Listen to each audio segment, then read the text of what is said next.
Les ondes de Limo. Osez la curiosité pour votre bien. Anne-Sandrine Di Girolamo.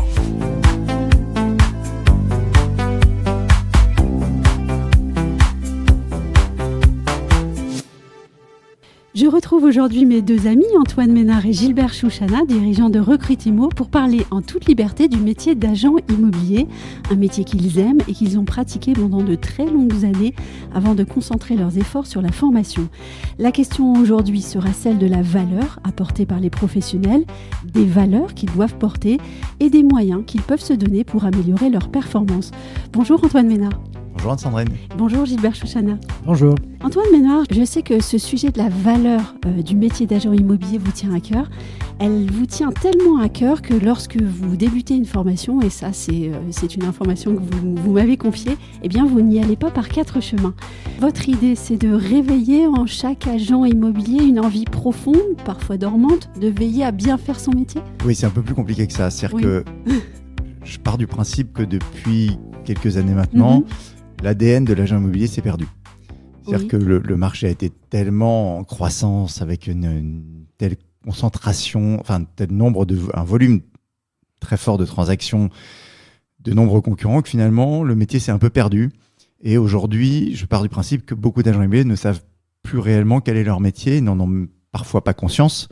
Et quant aux valeurs qu'ils doivent défendre, elles se perdent un peu avec le temps. Oui. Alors, est-ce que c'est de la mauvaise volonté ? Est-ce que c'est de l'inconscience ? Je ne sais pas vous dire, mais ce qui est sûr, c'est qu'aujourd'hui, je considère qu'il faut effectivement remettre le métier d'agent immobilier sur le devant de la scène et en faisant prendre conscience aux négociateurs de la qualité, des valeurs qu'ils doivent défendre, de la complexité du métier pour qu'ils puissent en faire prendre conscience à leurs clients. Mais alors, j'ai fait un peu de teasing tout à l'heure, mais comment est-ce que vous commencez une formation ? Alors, avec quelles questions ? Alors, je ne commence pas avec des questions. Enfin, je peux commencer avec des questions qui sont, selon vous, qu'est-ce que fait un agent immobilier au quotidien ? Quelles sont les compétences qu'on leur demande ? Quelles sont les tâches qu'ils représentent ? Et après, en fait, en partant de là, je repasse sur l'ensemble des tâches, effectivement, de l'agent immobilier, les missions au quotidien, pour leur faire à nouveau prendre conscience de tout ce qu'ils font réellement. Parce qu'en fait, même eux, il y a une perte de sens et une perte de valeur. C'est-à-dire qu'ils n'ont pas le sentiment de faire un vrai métier. Ah oui. Ils ont le sentiment de faire un... Ouais, je ne sais pas ce qu'ils ont le sentiment de faire, mais en tout cas, ils n'ont plus le sentiment de faire un vrai métier. Ils ont le sentiment qu'il y a une perte de valeur, réellement, de ce qu'ils font, qui est renvoyée par les clients. Les yeux du client sont difficiles à gérer. De plus en plus, ils me le disent, ils nous regardent comme des gens qui, finalement, font pas beaucoup de boulot, travaillent peu, gagnent facilement leur vie, des commissions très chères. Mais derrière, il n'y a pas la considération qu'ils devraient avoir. Donc, ils n'ont pas conscience de l'ampleur des tâches, de la qualité et de la valeur des tâches qu'ils accomplissent. En fait, quand ils arrivent en formation, souvent, ils n'en ont pas conscience. Quand ils en sortent, ils le savent très bien. Parce qu'en fait, quand on leur fait sortir, ils le savent très bien. Et c'est important pour mettre un juste prix aussi en face d'une prestation. Exactement. Et en fait, l'idée de ce début de formation systématique, c'est de leur redonner confiance en eux. Leur redire, voilà tout ce que vous faites. Ayez conscience de ce que vous faites au quotidien. Parce que c'est comme ça que vous allez défendre vos honoraires notamment, mais la valeur de votre travail, plus que les honoraires. Gilbert Chouchana, je vous vois pensif. Oui, c'est vrai que je suis pensif. Si j'étais un peu provocateur ou iconoclaste, je dirais que la valeur d'un agent immobilier dépend de la structure dans laquelle il travaille. La structure dans laquelle il travaille, c'est-à-dire principalement le ou la patronne d'agence, qui accorde, on l'a dit lors du dernier podcast, assez peu d'intérêt, de temps et d'argent à la formation. Oui. Et je pense que les équipes perçoivent qu'au final, il y a un écart entre le discours qui est tenu par leur patron-patronne et puis la réalité qui fait que on les envoie tout de suite sur le terrain en disant « bon, débrouille-toi ». Donc moi, je suis un peu plus circonspect qu'Antoine sur... faire redécouvrir à quelqu'un la profondeur de ce métier. Moi, je sais que quand je donnais des formations, je démarrais tout de suite par la partie, entre guillemets, juridique, c'est-à-dire par les deux lois, la loi Hoguet et la loi Ellure. Tout simplement pour cadrer immédiatement le débat sur non pas être un bon commercial, comment sourire, comment serrer la main et comment parler à un client, mais je pratique un métier qui est encadré et donc je dois connaître l'encadrement de ce métier. Moi, je démarrais comme ça pour mettre en lumière le métier d'agent immobilier. Le socle. Pour le reste, je suis là aussi en léger désaccord avec mon ami, camarade de toujours, cette façon de voir, de dire avant c'était facile, aujourd'hui c'est difficile, je suis totalement en désaccord. C'est toujours le même métier qui a été pratiqué. C'est quoi ce métier ? C'est d'aller être en contact avec des clients, acquéreurs ou vendeurs, de les accompagner dans leurs projets, et quel que soit l'environnement économique. Dire avant c'était facile, donc le négociateur ou l'agent immobilier, finalement il faisait rien, et aujourd'hui il fait un peu plus. Je ne sais pas par quel miracle, on fait un peu plus aujourd'hui qu'on en faisait avant. Non, je crois qu'on a toujours travaillé, et justement c'est le cœur du sujet, de croire, de penser, c'est quoi le fondement du métier ? C'est là-dessus qu'on commence à travailler, alors que pendant les années plus faciles, on s'interrogeait moins sur le fondement du métier. Mais alors, pardon de cette question, hein, mais on se place sur quelle échelle de temps quand on vous écoute ? Parce que j'ai quand même bien entendu un nombre incalculable d'agents immobiliers me dire que maintenant, le compromis fait tant de pages, etc. Il y a quand même indéniablement un nombre de règles plus important à respecter. Alors, vas-y, tu veux y aller ? Oui. Non, juste une petite chose. Sinon, je vais priver Antoine de la parole. Ce qu'il ne faut jamais faire. Non. Plus le métier devient complexe, oui. C'est-à-dire plus la réglementation impose des normes, et plus le métier d'agent immobilier devient un vrai métier. Il y a quelques années, un compromis de vente, c'était 4 pages. Oui. En tout et pour tout. 4 pages, c'est-à-dire recto verso, une double feuille, quoi. Aujourd'hui, c'est beaucoup plus. C'est beaucoup plus, pourquoi ? Parce que finalement, les agents immobiliers se sont imposés, ou ont essayé de s'imposer, comme un vrai acteur, à côté des notaires. On parlait des documents à obtenir chez les notaires. Aujourd'hui, on peut quasi tout obtenir de la même façon qu'un notaire. Est-ce qu'on le fait ? Ça dépend. Moi, quand j'ai démarré dans ce métier, les compromis qu'on faisait, on mettait tout. Et puis la chambre des notaires s'est plaint en disant vous ne pouvez pas faire notre métier. Et donc on nous a demandé, j'étais dans un réseau de franchise, on nous a demandé de calmer nos ardeurs et de ne pas inclure des documents parce que c'était le job du notaire. Voilà. Donc tout ça pour dire qu'on a les moyens de pratiquer ce métier de très belle façon. La réalité, c'est qu'il est quand même assez rarement pratiqué de très belle façon. Antoine. Non, mais je rebondis sur ce que dit Gilbert, parce qu'il était en désaccord avec moi. Donc je rebondis parce qu'il dit il y a des périodes faciles et des périodes pas faciles. Je n'ai pas dit qu'il y a des périodes faciles et d'autres pas faciles. Je dis juste que quand même, depuis 2017, avec l'explosion des transactions, on a mis les gens, tu l'as dit, sans formation, au charbon.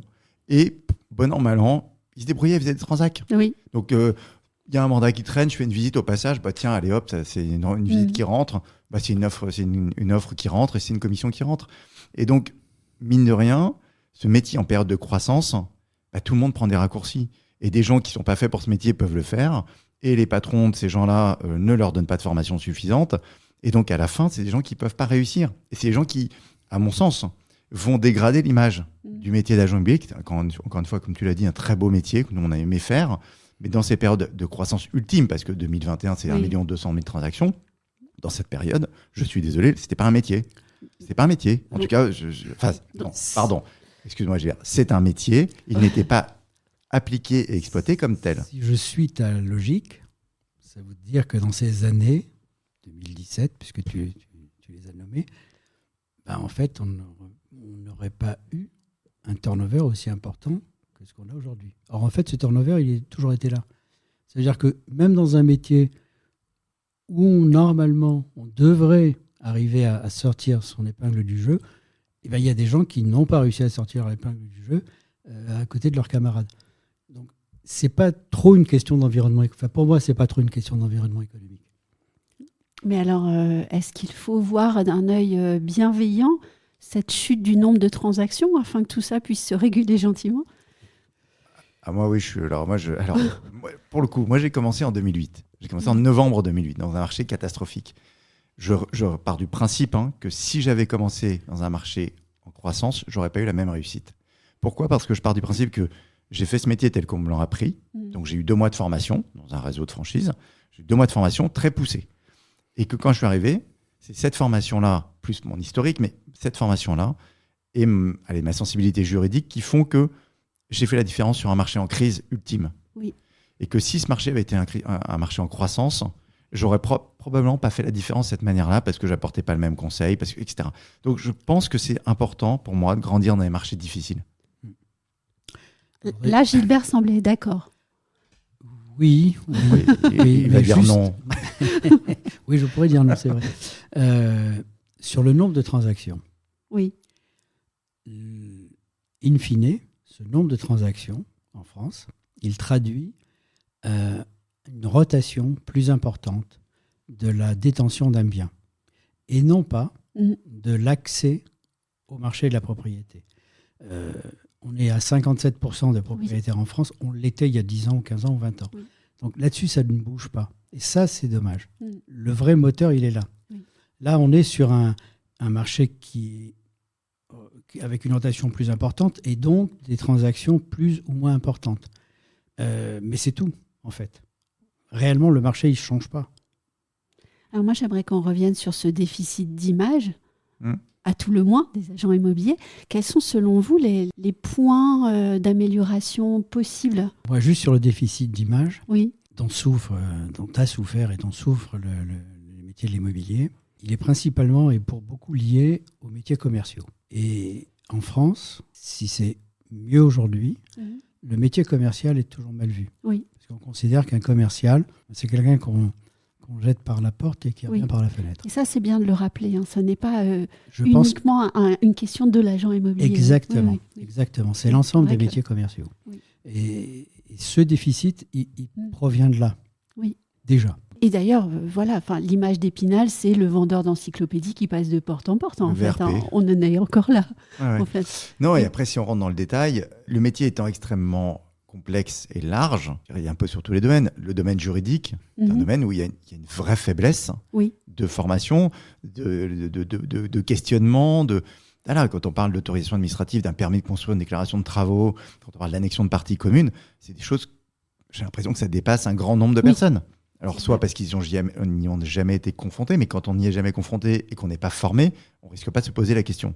Donc, le juridique, c'est un vrai sujet. Le technique, alors on ne demande pas d'être un pro du bâtiment, mais en fait, capable de lire une fissure, capable de dire s'il faut un ravalement par ravalement, savoir lire un PV d'AG. Et puis, après, il y a aussi l'aspect humain. Il y a l'aspect humain, c'est-à-dire que quand le client a le sentiment qu'on ne s'occupe pas de lui parce qu'il n'est jamais rappelé alors qu'il est en exclusivité, parce qu'on ne lui explique pas les choses, parce qu'on ne le rend pas compétent, parce qu'en fait, Gilbert me l'avait dit une fois, aujourd'hui, l'agent immobilier, le sujet tourne autour non pas du client, mais de la commission. L'agent immobilier, il ne voit le client que comme une commission, mais jamais il se pose la question de la personne. Jamais, parce que il y a des gens très bien, pas tout le monde, mais le client est souvent très secondaire finalement dans la relation. Et là, il y a un vrai déficit d'image.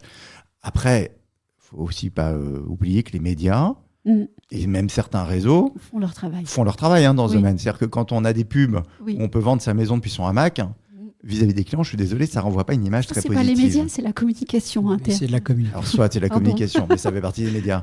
Il y a aussi des réseaux qui creusent l'image de l'agent immobilier. Oui.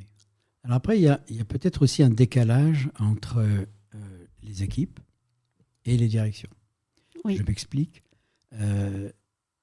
La loi Allure a fait un cadeau énorme aux agents immobiliers, c'est-à-dire leur a donné un rôle beaucoup plus important qu'avant, et notamment dans l'avant-contrat, c'est-à-dire dans le compromis ou la promesse de vente. Et ça, il y a beaucoup de directions d'agences qui n'ont pas pris cette mesure et qui sont restées encore à un métier tel qu'il était pratiqué il y a 10 ou 15 ans, c'est-à-dire avec finalement un bagage juridique, technique, dont parlait très justement Antoine, assez faible, mais qui pour eux n'était pas si important que ça. Mais Gilbert, c'est même plus loin, ça a aggravé. C'est-à-dire que là où tu as raison, on aurait dû prendre un train, et certains l'ont pris en disant super, on nous demande plus sur responsabilité, donc on va le vendre un peu mieux à notre client. la plupart des agents immobiliers, on dit quoi ? On dit je refile tout au notaire. Mm. Donc c'est-à-dire qu'on a pris encore plus de distance avec la notion juridique parce qu'on ne rédige même plus le compromis en agence. Oui. C'est vrai, c'est vrai. Mais alors attendez, moi j'ai une question assez rigolote. Alors, au sein des syndicats immobiliers, notamment, on dit nous, les agents immobiliers, on rédige. Je pense au juridique. On rédige. Mais en fait, on ne rédige pas. On pré-remplit des cases dans un logiciel. Alors, Oui, c'est pas comme les notaires. Oui, non, mais c'est pas faux. Mais enfin, je suis désolé. C'est une bonne réponse. Oui, mais quand on remplit des cases, Oui. on sait lire ce qu'il y a autour. Bien sûr. Et quand on reçoit un compromis en agence, on est obligé de l'expliquer. Oui. D'accord, mais aujourd'hui, pourquoi il y a un tel embouteillage chez les notaires, que les notaires mettent un mois et demi pour signer une promesse ? C'est parce qu'ils en ont tellement, parce que les agents immobiliers ne signaient plus, quoi. Donc c'est vraiment dommage. Ils en ont tellement, c'est vrai, pour aussi une très bonne raison. C'est qu'ils ils ont le monopole de l'acte signé, de l'acte authentique. On est quand même dans un métier. Oui, mais ça, ils ne le perdront jamais, ce monopole. Oui, il y a un certain Macron, Emmanuel de son prénom, qui a essayé, il n'a pas réussi. Non. Peut-être qu'un autre réussira. Mais un marché qui est bloqué par un monopole, c'est quoi comme marché ? Je ne sais pas. Mm. Et donc, l'accès à l'acte authentique, c'est le compromis ou la promesse. Et les notaires aimeraient bien aussi assécher complètement le marché et prendre également les compromis et les promesses chez eux et non pas dans les agences immobilières. Et donc, ils diffusent une image auprès de leurs clients qui n'est pas une bonne image de l'agent immobilier. Et aidés en cela par certains agents immobiliers qui pratiquent assez mal leur métier. C'est ce que j'allais dire. On discutait aujourd'hui, on a quelqu'un chez nous qui travaille chez nous, qui est un CTO, qui achète une maison en banlieue, enfin une banlieue assez lointaine, mais qui achète une maison. Il est en train de passer uniquement par les agences immobilières. Il a envoyé un message, un mail, sur des biens qu'il a repérés, auprès de 20 agences immobilières. Sur les 20, il a un vrai projet, c'est pas un touriste. Sur les 20, 12 lui ont répondu. C'est-à-dire que 8 n'ont même pas pris la peine de l'appeler ou de répondre même à son mail. Visiblement, ça ne les intéressait pas. Et là, on a le problème. Là, on a le vrai problème, c'est où est le client ? Qu'est-ce qu'on fait avec le client ? Comment on l'accompagne ? Et la culture client, c'est le point d'achoppement de ce métier parce qu'il est très mal connu, très mal compris, contrairement aux pays anglo-saxons. Et là, c'est le vrai problème. Et oui, comme disait Gilbert dans un autre épisode, c'est un métier où le savoir-être est très important. C'est la base. D'ailleurs, c'est Antoine qui disait ça, pardon, il y a un problème de droit d'auteur. Non, mais savoir-être, mais savoir-faire aussi, mais les deux vont ensemble. Oui. Et ce qui est dingue, je reprends ce que tu dis sur la statistique, c'est-à-dire sur 20 agences, il y en a 12 qui rappellent, et on dit qu'on manque d'acquéreurs. Donc il y en a 8 qui doivent se dire « Ah, ça sonne pas au téléphone », mais quand le téléphone sonne, on ne le rappelle pas. C'est quand même assez dingue, quoi. Moi, ça me dépasse, mais... Mais alors, qu'est-ce qu'on fait pour pratiquer ce métier en toute excellence, puisqu'il y a des bons professionnels, il y en a même beaucoup. On s'implique. Je crois que déjà, on s'implique. C'est-à-dire que chaque dossier, chaque client doit être important. Alors, c'est vrai que des fois, on a des volumes qui sont tels que c'est difficile, mais on s'implique. Quand on a un mandat de vente, on s'implique avec son vendeur. S'il nous fait confiance, on le suit, on le rend compétent, on le rappelle, on le tient au courant. Enfin, je veux dire, on fait un travail. Le métier d'agent immobilier, c'est quoi au fond ? C'est un métier de conseil. Ça n'est rien d'autre. C'est un métier de conseil. On n'a rien à vendre. On ne produit pas ce qu'on vend. On ne produit pas des maisons, sinon on serait promoteur. Donc, on vend du conseil, on vend de l'accompagnement. Mais combien d'agents immobiliers aujourd'hui, enfin, agents ou négociateurs, font un vrai suivi de leurs clients, font du vrai conseil ? Et si on ne se projette pas dans cet esprit-là, on ne peut pas progresser, ce n'est pas possible, quoi. Après, quand on est dans le conseil, on est obligé de se renseigner. S'il y a une question de notre vendeur ou de notre acquéreur sur un sujet, on va se renseigner. On n'est pas obligé de tout savoir. C'est un métier tellement complet. On ne peut pas tout savoir. Moi, quand j'ai commencé, j'avais un notaire sous la main. Chaque fois que j'avais une question, j'appelais le notaire. Si je ne sais pas répondre, je ne sais pas, et j'appelle mon notaire. Et je rends la réponse. Et c'est un sacré partenaire. Et c'est un sacré, quand on s'en sert bien. C'est pour ça que moi, je ne rejoins pas Gilbert quand il dit que les notaires veulent garder des choses. Moi, les notaires avec lesquels j'ai travaillé étaient très contents de recevoir mes promesses, qui étaient très bien rédigées. Et quand j'avais une interrogation avant, je les appelais, et aucun problème. Donc, peut-être que certains notaires ont cette approche-là, peut-être que d'autres non. Oui. Et puis peut-être qu'on a des zones où ils sont plus ou moins... Oui, c'est ça. Puis il y a eu la grande époque des vitrines et toutes ces histoires-là aussi. Ça n'a pas arrangé les choses. Peut-être pas. Alors, quels sont, selon vous aussi, les investissements qu'on doit faire quand on est agent immobilier pour progresser ? On peut distinguer deux types de catégories. C'est-à-dire qu'il y a l'agent immobilier, c'est-à-dire le patron de l'agence immobilière, et puis il y a le négociateur, le conseiller ou le mandataire. Si on prend les conseillers, enfin les mandataires, c'est pas à eux, entre guillemets, d'investir. Alors, ils doivent investir personnellement, c'est-à-dire s'impliquer personnellement auprès de leurs clients. Ça, s'investir déjà, c'est pas mal. Oui. Et après, ce sont à leur patron ou leur réseau d'investir sur leur formation. Parce que je vous coupe, mais YouTube déborde de choses, les librairies débordent de bouquins, et on peut toujours s'investir et apprendre, se former. Encore une fois, si on considère que ça s'apprend derrière un écran, derrière un livre, on n'a rien compris. Enfin, c'est un métier qui s'apprend sur le terrain. Oui, je ne suis pas agent immobilier, pardon. Non, mais ça s'apprend sur le terrain. Bien sûr qu'on peut connaître du juridique, on peut l'apprendre sur un livre, mais c'est sur le terrain. Une élection de partie commune, tant qu'on ne l'a pas eu en face de soi, honnêtement, on ne sait pas en parler.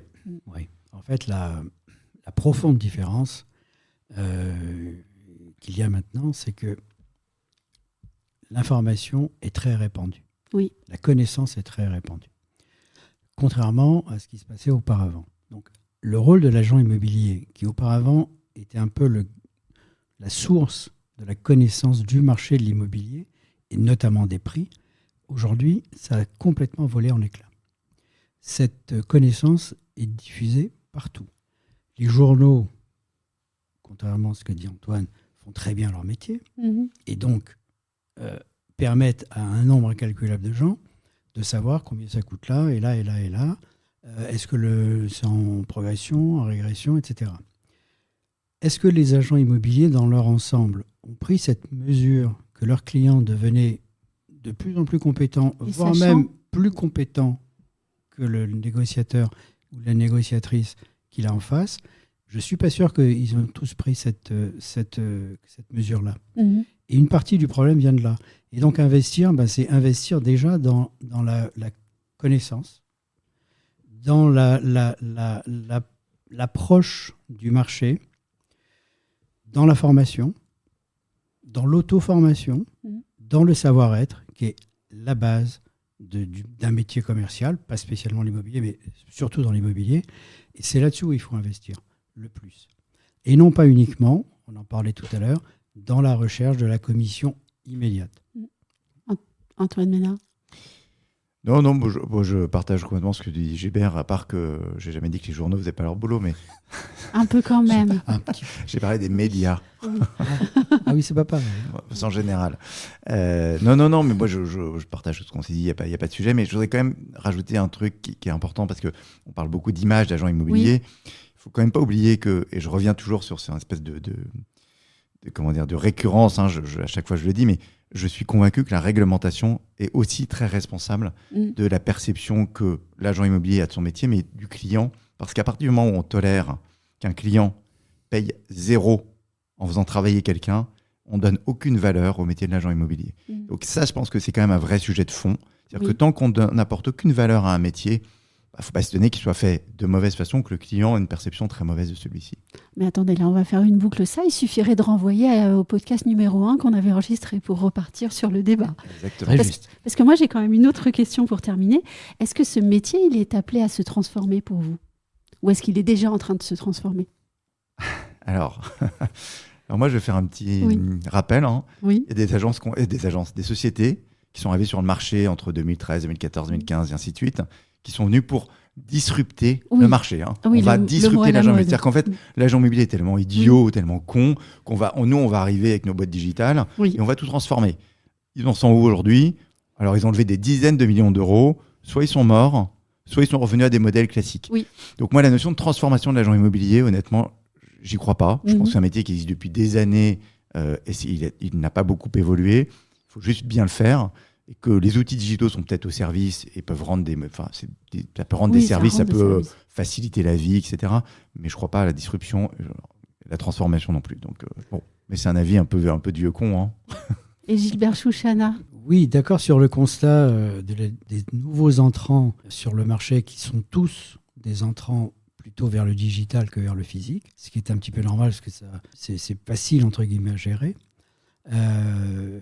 Moi, je pense quand même à une transformation, une vraie transformation. Laquelle? Alors, plutôt grâce aux outils justement digitaux. Il y a un pays qui avance sur ce domaine, mais qui pour l'instant fait coexister les deux système, ce sont les États-Unis.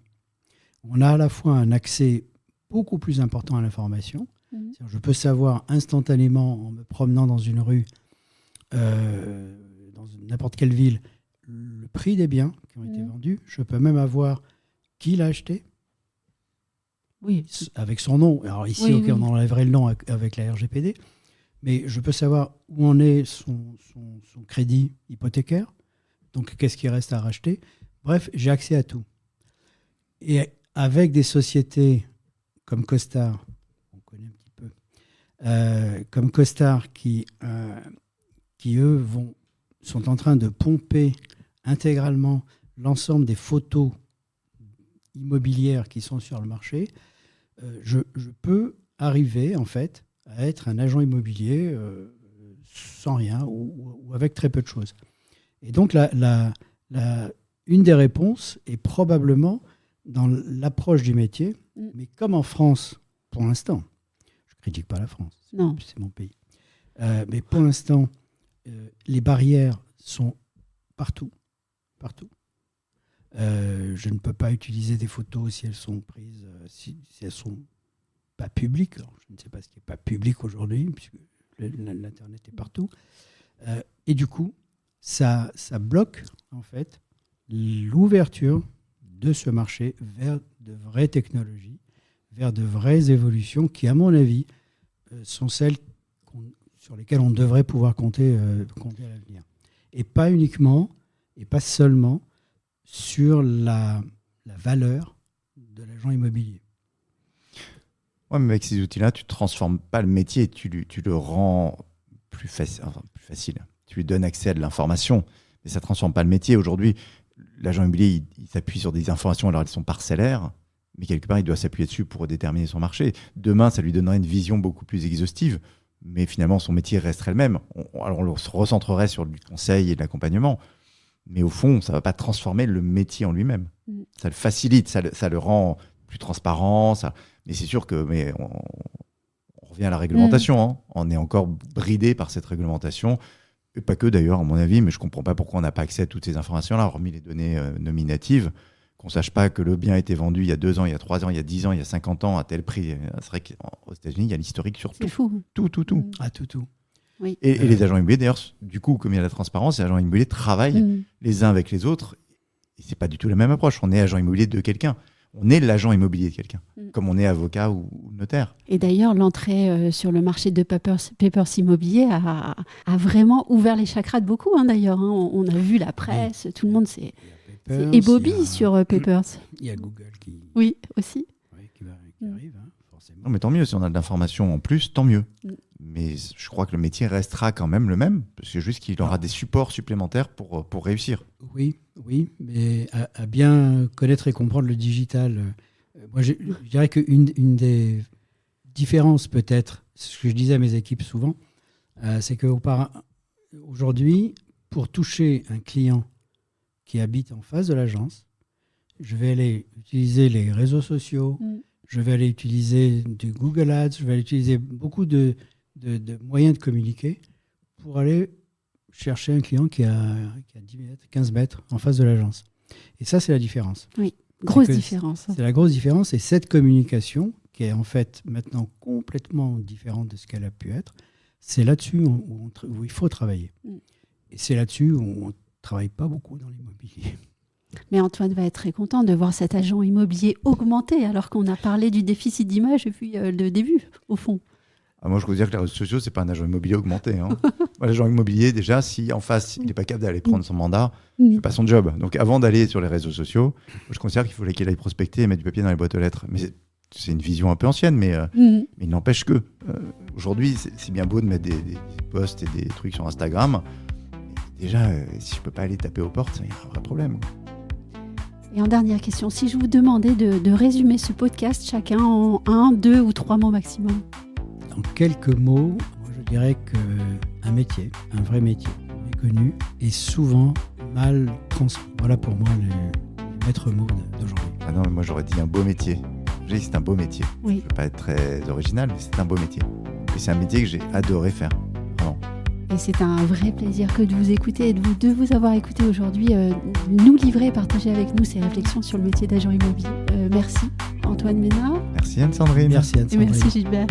Et à vous toutes et tous qui nous écoutez, un immense merci de votre fidélité, de vos messages que je reçois parfois. Et on se dit à très vite pour un nouvel épisode. Retrouvez les Ondes de Limo sur ondedelimo.com, les réseaux sociaux et la newsletter.